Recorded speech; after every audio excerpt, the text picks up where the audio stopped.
Selamat sore Bapak Ibu Saudara yang kekasih. Untuk mengisi program siraman kalbu kita untuk sore hari ini, saya mengundang tamu khusus yang sepertinya orang dari Eropa tapi sebenarnya orang asli di Angkola, Pendeta GKPA, Pendeta Sopian Mangaraja Pane, Sarjana Teologi. Selamat sore Pak Pendeta. Selamat sore, Pendeta. Beliau untuk beberapa menit ke depan menjadi narasumber kita dari firman Tuhan pasal yang ke-27, Kisah Rasul pasal 27 ayat yang ke-39 sampai 44. Saya mau mencoba menggali dari saudara Pendeta Sopian, menurut pemahaman Pak Pendeta, kira-kira apa yang menjadi penekanan inti dari firman Tuhan yang terkait dengan Rasul Paulus yang menjalankan misinya ke daerah Roma pada konteks ayat ini. Dan kalau misalnya ditanyakan lebih lanjut lagi, apa kira-kira menurut Bapak Pendeta kaitannya misi Paulus ini dengan misi gereja masa kini?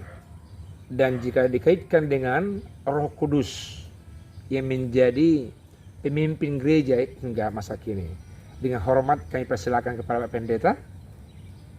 Oke, terima kasih kami sampaikan kepada Pendeta Abimah Paung, MTH, yang boleh memberi kesempatan kepada kami untuk membagikan kebenaran firman Tuhan pada sore hari ini.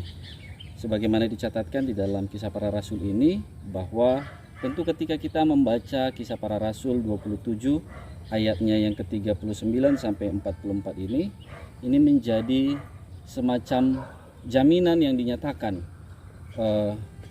kepada Paulus ketika dia sungguh mengimani bahwa ketika pemberitaan firman Tuhan atau penginjilan tidak hanya berbicara tentang kemampuannya, tetapi di situ ada karya Roh Kudus, ada karya Tuhan yang menjamin pekerjaannya itu. Sebagaimana kita melihat di ayat yang ke-24, di mana ketika Paulus menerima nubuatan dari Tuhan, saya akan bacakan.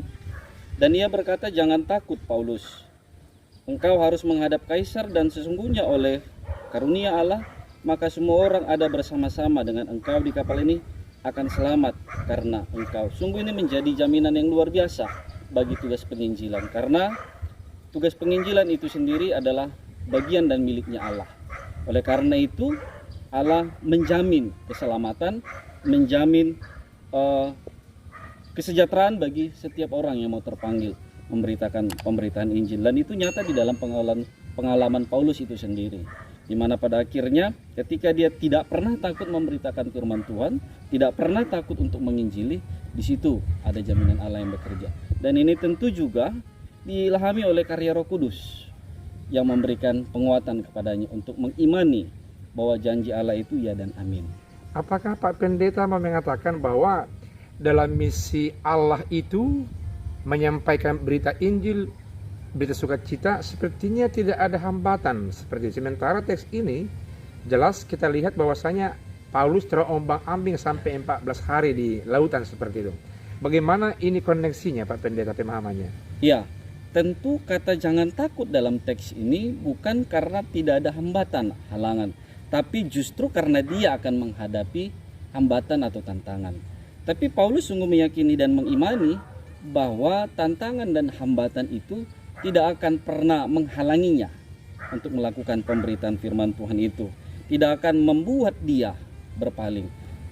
Jadi yang ditamakan di Pak Pendeta, bagaimana kita mengandalkan Kristus, mengandalkan Allah untuk menyampaikan berita Injil itu. Ya. Jangan ditonjolkan persoalannya. Benar sekali. Jangan dikedepankan rasa takutnya. Benar sekali. Nah, tentu juga di dalam kehidupan kita bergereja, berjemaat, kita menghadapi pergumulan. Tentu dikala kita terpanggil untuk memberitakan firman Tuhan, akan menghadapi pergumulan. Tetapi sebagaimana Paulus membagikan pengalaman kehidupannya, demikian juga kita diajak bagaimana supaya kita jangan takut.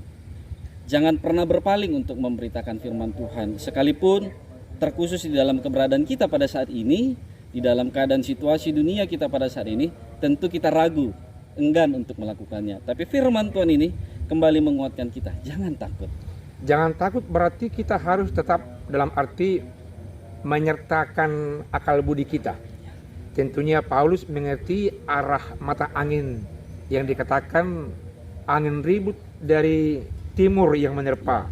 Meski memahami semuanya itu, seperti Bapak sampaikan tadi, terhadap situasi pandemik masa kini, tentunya kita juga seperti yang baru saya katakan oleh Jokowi, berdamai dengan corona. Bukan berarti kita mengalah, tapi kita meski mempertahankan seperti misalnya masker yang ada di sandang kita ini, menjaga hubungan jangan terlampau dekat seperti itu, sembari meneruskan misi Kristi seperti itu. Terima kasih. Iya, Bapak Ibu Saudara yang kekasih, amat jelas apa yang dijelaskan oleh Pak Pendeta kita yang muda ini sebagai generasi masa depan GKPA ini, bahwa jangan takut, laksanakan tugas panggilanmu sebagai siapapun di tengah-tengah masyarakat, di tengah-tengah pemerintah, di tengah-tengah gereja. Tetap kalau hambatan, tantangan pasti ada, tapi yang jelas Tuhan telah menubuatkan, telah menjanjikan, jangan takut.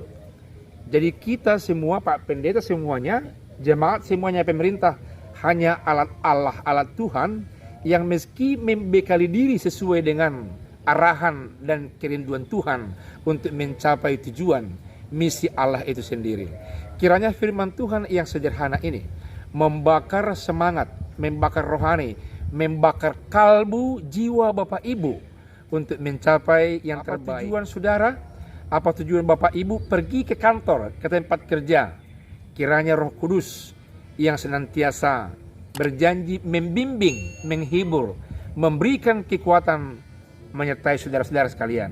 Tuhan Yesus memberkati. Amin. Kita berdoa yang dipimpin oleh narasumber kita Pak Pendeta Sopian, sekaligus menjadi ungkapan terima kasih buat beliau. Kita persilakan. Kita bersatu dalam doa. Betapa kami mengucap syukur kepada Tuhan untuk pengiringan Tuhan yang boleh nyata terjadi dalam kehidupan kami. Sekalipun kami harus menghadapi berbagai macam ujian, tantangan, pergumulan kehidupan. Tapi firman Tuhan oleh pengalaman Paulus ini mengingatkan kami untuk kami tidak pernah takut dan jangan takut. Karena kami sungguh-sungguh mengimani kehadiran Tuhan di dalam karya Roh Kudus yang senantiasa menuntun kami, akan memampukan kami, menguatkan kami. Terima kasih Pak Pendeta.